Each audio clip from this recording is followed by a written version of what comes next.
summary of why we are here, and I indulge us to just make the best of this opportunity. We're going to have the first section of today's talk, and in a very beautiful way, I would like to introduce the guest speaker of the first section we're going to have. Her name is Mrs. Doshima Bridget Olaniran. She is a graduate with a BTech in computer science, who started her career with IT firms in software and development. She has worked in a lot of firms, financial institutions included, and she has served in a lot of committees. I think we should be appreciating her, because when you see you will agree with me that it's possible. So madam, we welcome you. Please come to the podium, ma'am, and lead us in the first section of today as we dive into the topic, leadership and careers in ICT. You're welcome, Mrs. Doshima Bridget Olaniran. Thank you so much.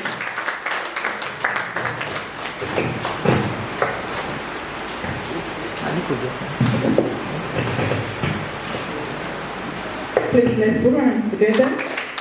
Welcome. Thank you. Thank you very much.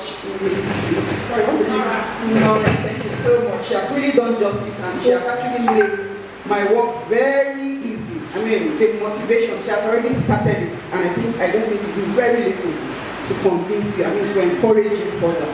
So I want us to give her a round of applause. Before I start, I want to say a very big thank you, and I want us to appreciate the organization that put this whole initiative together. It is a great thing to put this together for girls, ensuring that girls and women thrive in a field such as ICT. So I want to do it. Give them a round of applause. And also, I want us to give a round of applause to the school who has partnered with the organization, allowing us to be here to learn so much this morning. Yeah, I understand that I have about 30 minutes, right? Right. Okay, so I'll see what I can do in 30 minutes. I'll try as much as possible to, touch everything I need to touch. I know that there's so much to talk about, but I'll talk about the very different things. And you can keep your questions. I know at the end of the day, question session, right? Good. So you can ask me your questions, and I will try as much as possible to clarify as much as I can do. All right, so very quickly before they begin to project,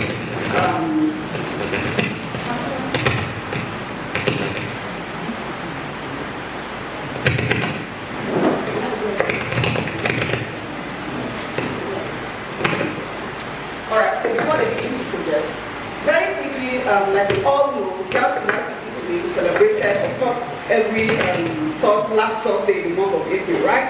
And our theme for this year, like we know, is leadership. Leadership in ICT, right? Sorry, that is really reflecting in my eyes, so I need to know.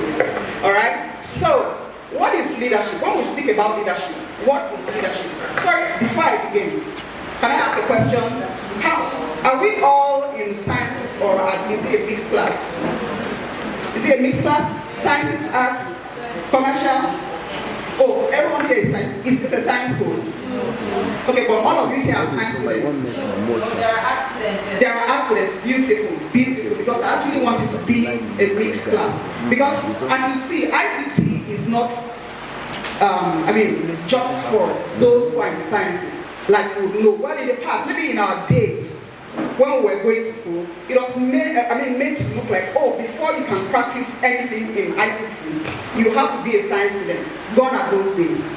Because I have people in history, who studied history, who read law, who read accounting, who have specialties currently in ICT. So I want to encourage you, the fact that maybe you started out in accounting or arts or whatever it is, does not mean that you cannot end up in ICT.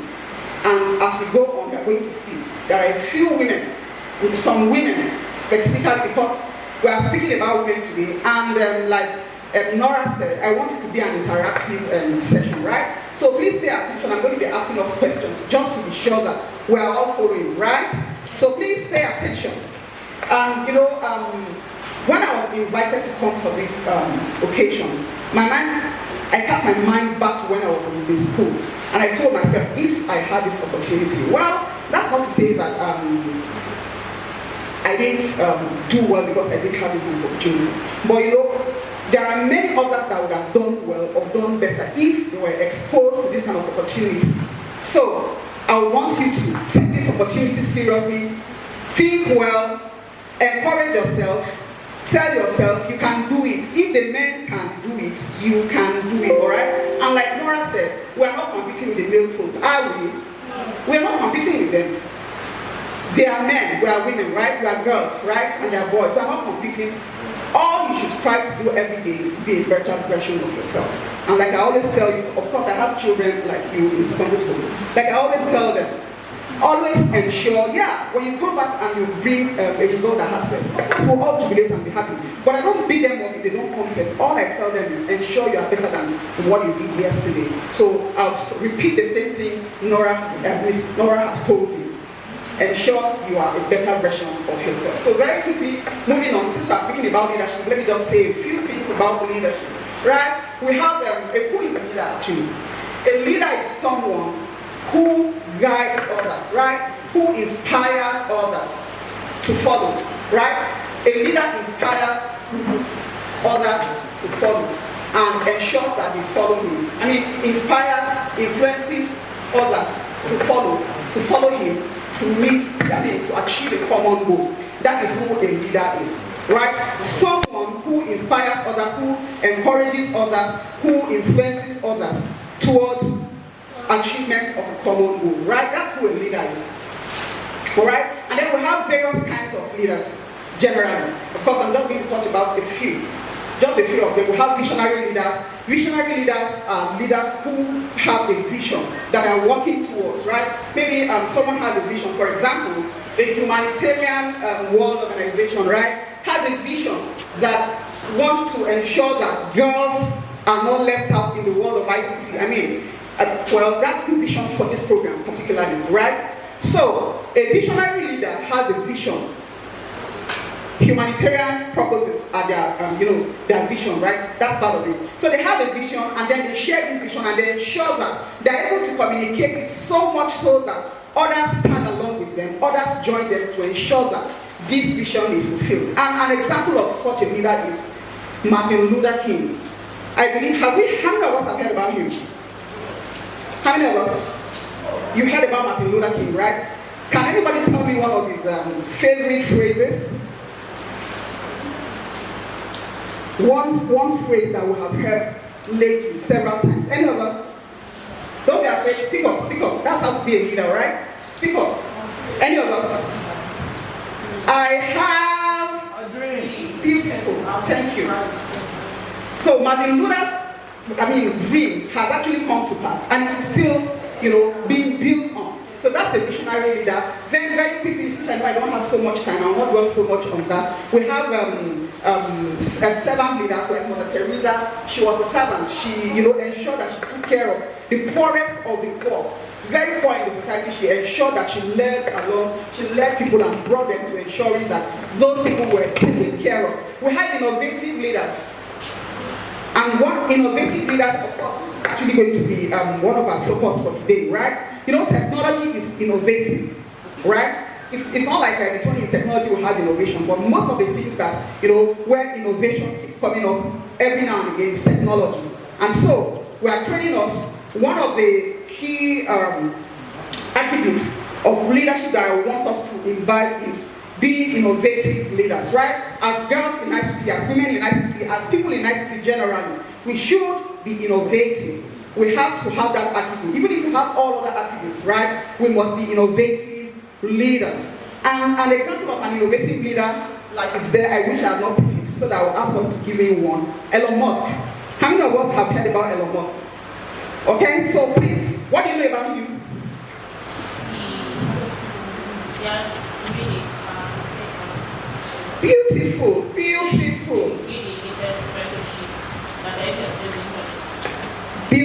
That's correct. So I have very intelligent girls sitting right here before me. So Elon Musk is an innovative leader. He has led the world in innovation. He has innovated several things that are helping the world. One of them is the electric car, right? Tesla, like you mentioned, rightly so. He is one of the foremost innovators of the electric car, Tesla. And then, like you said, a spaceship, SpaceX actually is the name of his company, right? Space travels, he has made space travel like a joke now. Yeah, it's not like everybody can go to space anyway because it's quite expensive. But he has made it like a joke. It's quite easy for people to go to space now. And if any of us here has the money and decide that, oh, we want to go to space and explore and see what it is, just pay him some money. He will push you to space, you will go explore and come back, right? So that's Elon Musk. And I want us to really think about being innovative in the ICT, especially those of us that are thinking of going into the field of ICT. Then we have charismatic leaders. Charismatic leaders, because of their personalities, are able to, make people to follow them. People like Oprah Winfrey. Then we have the transformational leaders. Yes, very, very important again. There's something that always touches me about transformational leadership. So very importantly, I want us to pay attention to innovative leadership. Of course, all of them are beautiful. But as people in ICT, innovation is the key word, right? ICT keeps evolving every day. So if you are not innovative and you want to be in leadership in the ICT, it may not work for you, right? So we have to be innovative. Then the transformational leadership. Something about this stands out to me because personally, I love to be someone who encourages people, who over time encourages people, brings out the best in people, and makes them to evolve over time and get transformed, right? So that's what transformational leadership is about. The transformational leader is able to, bring out the best in people, is able to empower people, inspire people, and make them to be their best, right? So that's what the transformational leader is. And then we have the adaptive leader, of course, leaders that help you, they can be in an environment and, in a place where many things are rough. And they're able to make the people to adapt, and then just move on and push on. And, they still bring the best out of them despite the situation. All right? So you may ask me, and, there is the community leadership, the community leaders, the kind of leaders, community leadership. They are there. And an example of such a leader is this lady, Malala Yousafzai. She's an Indian, actually. And she thought that, do you know about her? Has anybody heard about her? Okay, she's an Indian, actually. And she fought for the girl-child education in India. So that's actually an example of a leader as well, community leader in a community in India there. And of course, education got to the girls, right? So now, why leadership, you may ask? You may ask me, why are we even talking about leadership? When we are talking ICT, maybe we should be talking about coding, we should be talking about networking, we should be talking about all those things that, open us up to fields in the ICT. Yes, we are getting there, right? But it is very, very, very important. Leadership is very important in every sphere of life. First of all, you must lead yourself. The first aspect of leadership. Are you listening to me? I hope you're not distracted. All right. So the first aspect of leadership, generally, for me, in fact, it's not the title, right? So please, head of this, MD of this, CEO of this, they're all good. They're really good, right? But before you can get there, you need to begin to lead yourself. And what do I call self-leadership? Someone who is able to guide themselves to do the right thing, right? You are responsible. You take responsibility. Like I would always, when I'm speaking to younger people, children, generally teenagers, even my children, I tell them, look, you need to be responsible. Take responsibility, ensure you are able to lead yourself, right? If not, when you are in a boarding school, who comes to tell you when to read? Yeah, I know that there are prep times, right? But even if there are prep times, as you sit there, will a teacher come feed your brain? No. So you need to begin to lead yourself. You need to ensure that you take a step at self-leadership, right? Lead yourself. Tell yourself, okay, I must do certain things.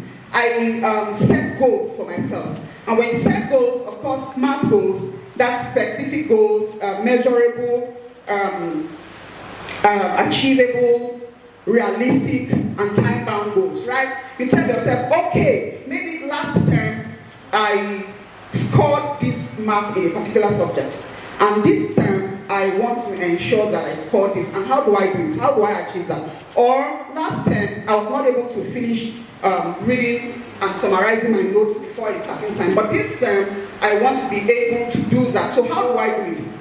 You set goals for yourself. Tell yourself the things that are important to you, the ones that are not important. You prioritize, do the right things at the right time, and you see yourself, getting there, meeting your goals, hitting the target. So you need to first of all start with leading yourself, setting goals for yourself. And like I said, why are we talking about goals? Why are we talking about leadership? Those that become leaders, that have leadership attributes from an early age. Of course, this applies to adults as well in life. But we actually want to catch them young, right? We want you to start it young. When you start it young, it's going to affect you, every area of your life, right? So, why leadership? Leadership actually shapes your future. It helps you in the future, right? As you transition from, teenage, from a young age, thank you, to adulthood, it helps you. It guides you. It helps you in everything that you do, right? It helps you wherever you find yourself. As you move from here, I know that all of us actually have the intention to move on to higher institutions, right? Yes or yes? Yes. Thank you. So as you move on there, if you have leadership attributes and qualities that are going to help you, then it helps you build confidence. When you have leadership attributes, you have confidence. You are confident wherever you go. When you are asked questions, you answer them very confidently. You carry yourself very confidently wherever you are. And then it actually helps you enhance communication. Like I said, leadership is actually not about holding titles or positions, or saying you are head of this or you are this. Sometimes you find yourself just doing things that show, when somebody comes around, they will see and say, oh, this person is a leader, this person has leadership qualities in them. They may not be a leader, they may not be head of anything. I believe there are some of us like that have such traits. They are very good at organizing. When they get into a place, if they see that things are not okay, they say, oh no guys, please, let's do this, let's fix this, let's ensure this happens. And then they go all out and say, oh okay, who does this? Okay, there's no teacher here or there's nobody here. They now quickly move on and go and ask the teacher, oh teacher, we find out that maybe in the lab something is missing, you have given us this and all. They are the ones that speak up and do all of those things, right? They have leadership attributes. And please, I want to clear the notion that leadership or leaders are those that speak a lot. No. You do not have to be extroverted to be a leader, right? Because sometimes when we speak, we think that it's only extroverts, those that speak and make noise, that can shout wherever anybody is, or can control the crowd, that can be leaders. No. Even without being an extrovert, you can be a leader. You can have leadership attributes, right? And then the thing you need to do for yourself, what you need to do for yourself to ensure that you enhance your qualities is ensure that you read, right? Effective communication is actually one attribute of a good leader.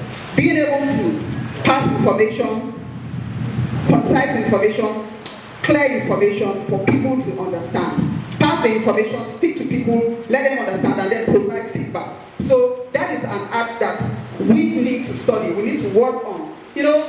Not all leaders are born. The leaders that are born are actually few, they are not made. Most leaders are made.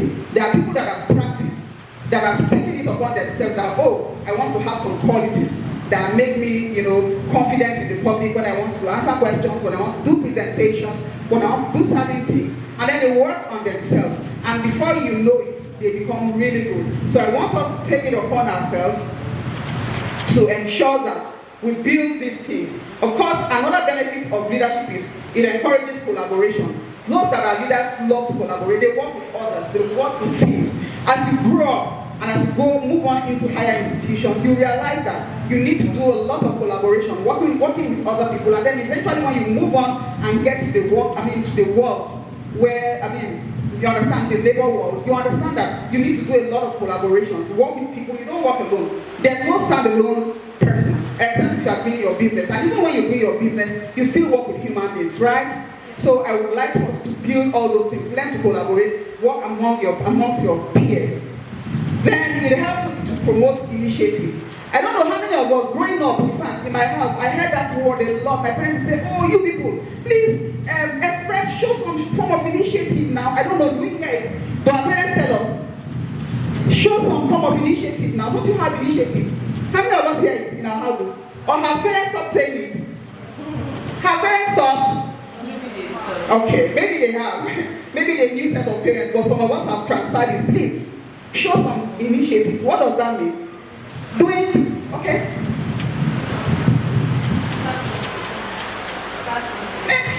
Thank you to start something without someone pushing you. Do something without being told. When you see that something needs to be attended to, you quickly attend to it without being pushed, right? So that's what initiative does. So leaders actually have that attribute in them. They have that initiative to start, right? They start. They don't need anything else external to push them to start. They have it inside, right? And like I said, even if you are not a born leader, you can build it. Tell yourself, look, if something is not okay, I'm not going to leave it. I will ensure that everything gets done when it needs to get done. Please tell me, how many more minutes do I have? 10. All right. So they inspire others, and then okay. So now very quickly, how can I develop my leadership skills? How can I develop leadership skills? You have to practice communication, right? Practice how to speak with people, how to communicate effectively, how to communicate correctly. That is done in English, but it does not end in English language, right? It doesn't end. It ends with you trying to, sometimes you just do what we call mock presentations, right? Just to teach you how to present, dry presentations. You can do them if you feel like you have something like stage fright or you're not able to speak to, in front of your classmates. Practice communication, do such practices, and you get good. Learn from your experiences. Do you know that, well, not just our experiences, other people's experiences, our experiences, and then from feedback provided. When you have some certain experiences, time will fail you to give us some examples, but when you have some certain experiences, you learn from them. You know that, oh, okay, I did this and it gave me, it yielded this result. It can be as simple as maybe, for those of us, I believe we cook, right? We are that of age. At least in our homes, I believe our parents make us good. So when you cook, maybe when we started cooking, we cook something in a certain way, and it didn't turn out well, right?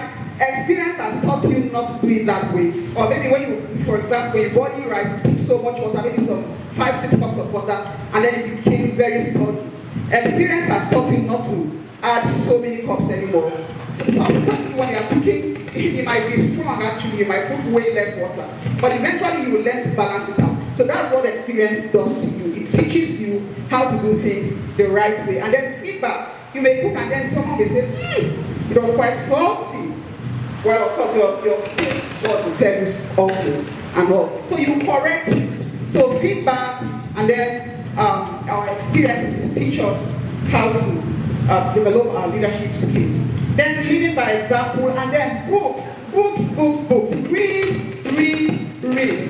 Please, I would encourage us to read books, right? Please, in this technology world, this time, we allow them to have phones here. You are not, right? Fantastic, that's very good. Because it is such a distraction to young people. Even adults actually are heavily distracted by devices, let alone children who cannot control themselves. So those things are distracting. Even when you go on holidays, please do not just sit on gadgets, do not just sit on TV, do not just sit on mobile phones and all of that. Ensure you get books to read. And what books am I asking us to read? I'm not saying, in our days, I don't know of these days, there were books they had called Meals and Bones. And some girls would just sit with such books. Do we have them? Do we know them? Do we know them in our days? You don't, right? Good. So I think it's better, but well, maybe in our days there are different books. We will just sit with such books. I mean, personally, I never really read even one. Personally, I didn't read any of them. But some girls will sit with them, and that's all they are reading. Oh, they read a lot, and when they speak very well, their diction is superb. But what are they reading? Filling themselves with fantasy.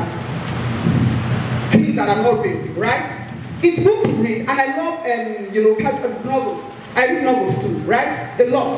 They help a lot. But I think it will draw ourselves well if we read more, personal development books. And one that I would recommend to us when we get home to read is Eat That Frog by Tracy Chapman, right? Please look for that book and read. Eat That Frog. It's very good for us. It's a very timely book. So that in our lives, as we grow up, as we move on, we will avoid that thing called procrastination. It is actually a thief of time. Please just give me like 5 more minutes, I'll be done. Right?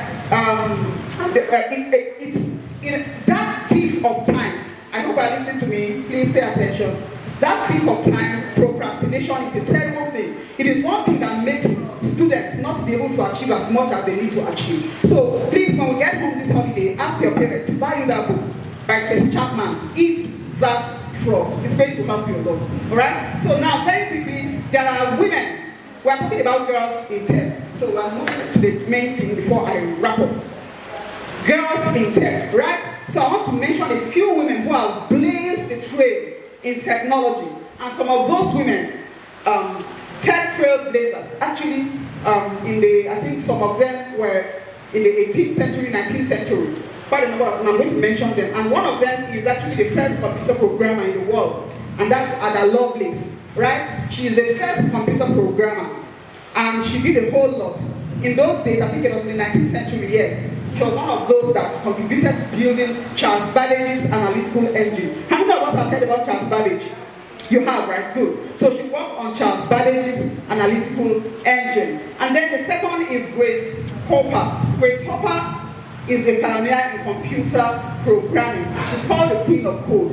In addition to all these things she does, she's actually a naval officer, right? So she does her coding and her everything in the Navy. So that's what she did before she passed on. All of these people are actually late, most of them except one of them. Then we have Katherine Johnson. This actually is not in the field of directly ICT. She is a physicist. She read physics, but she contributed to, she's a very brilliant mathematician, right? That contributed to NASA. So much to what we have. So how many of us have heard NASA? About NASA? Okay, so what, you know the full meaning of NASA? Beautiful aerospace, National Aeronautical and Space Administration. That's what it is, right? So she contributed to the building of that space. Then the fourth is Hedy Lamarr. And then the fifth is Radia Perlman. They all contributed to, where we are in technology these days. Like I said, amongst all 5 men, 4 of them are late, except the last one, which is Radia Perlman. She is still alive. And then very, very, very seriously, that's the reason why in the beginning when I started, I had to ask us, are we all science students or is it a mixed class? I want it to be a mixed class because this lady here, Hedy Lamarr, was actually an actress. She started out as an actress, but she ended up an innovator, an inventor in technology. So I'm bringing it to us today. You can become an IT specialist, even if you are in commerce, even if you are in the arts.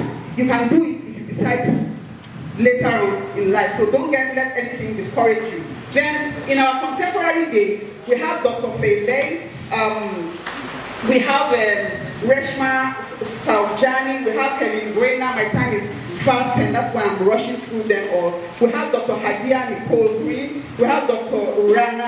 Rana.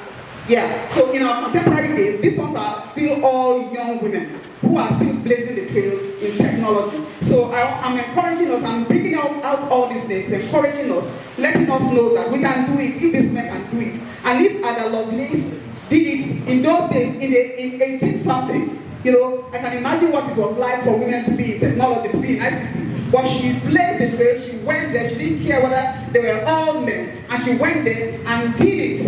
And now her name has been written on the sand of history. So I know you can do it. Don't let anyone discourage you. You can do it. You can venture into any discipline that you want to. You can become anything you want in this life. It doesn't matter if it is in the sciences, whatever it is you choose to be, you can be it. And then in Nigeria, I have names of phenomenal women here,